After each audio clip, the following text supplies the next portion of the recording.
Hello, my name is Michael Stopa, an AmeriCorps Financial Grants Manager at YouthBuild USA, and this video is designed to give you a better understanding of your AmeriCorps reimbursement request and the supporting documents needed to submit them. All the files and documents that we will be looking at today can be found in your AmeriCorps Dropbox folder.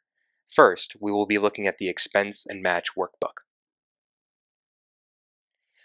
There are many tabs in this workbook, all of which are instrumental to your monthly AmeriCorps reimbursement requests.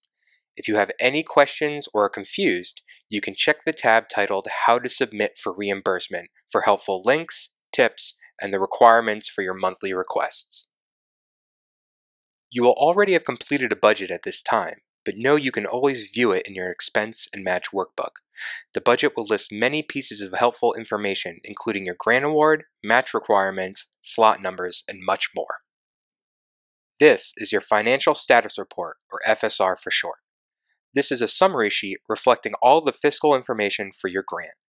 When submitting a monthly request, simply select the month from the tab on the left, and the data will automatically populate from the rest of the workbook. All values are automatically populated, so you do not need to do anything other than print out and sign this document monthly. The two documents that feed into your FSR are the Expense and Match workbooks. This is the Expense workbook. It pulls in your budgeted line items from your completed budget, and you simply list out the expenses that you're billing to each line for each month. It'll automatically tabulate these values at the bottom of the document and list out your reported federal share, or the amount that you're requesting for reimbursement. Your Match workbook is nearly identical to the expense one. It lists out your monthly match, and you report against the budgeted line items from your budget. The one major difference is that your listed sources of match will be at the bottom of the workbook. You need to input the monthly amounts you're billing to each reported match source for each month.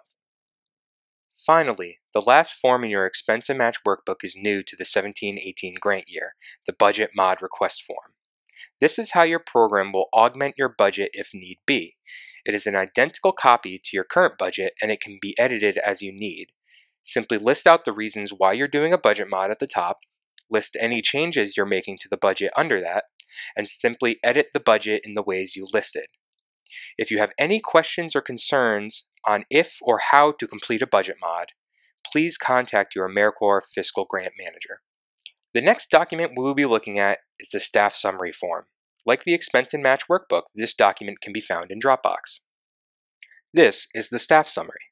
This is the document where you list staff time and total salary for each employee being billed to the grant.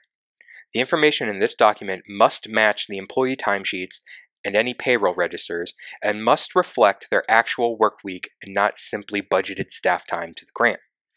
Simply enter their total hours worked, along with their AmeriCorps hours and any paid time off being billed to AmeriCorps.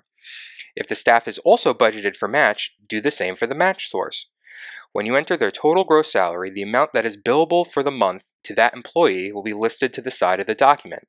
Then input any fringe being billed to the month at the box below the staff members. It is important to know the flow of these documents. Your staff summary informs what you can enter into your Expense and Match workbooks, which then populates into your FSR. Always work in the correct order: staff summary to Expense and Match to FSR.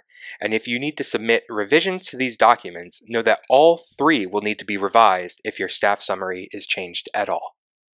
Understanding these documents is essential to submitting speedy and correct ARRs on a monthly basis. These documents make up the first step of the submission process, and along with your supporting documentation and our review, make up the whole of the reimbursement request. Thank you for watching, and if you have any more questions, you can always view the AmeriCorps help docs or contact your financial grants manager.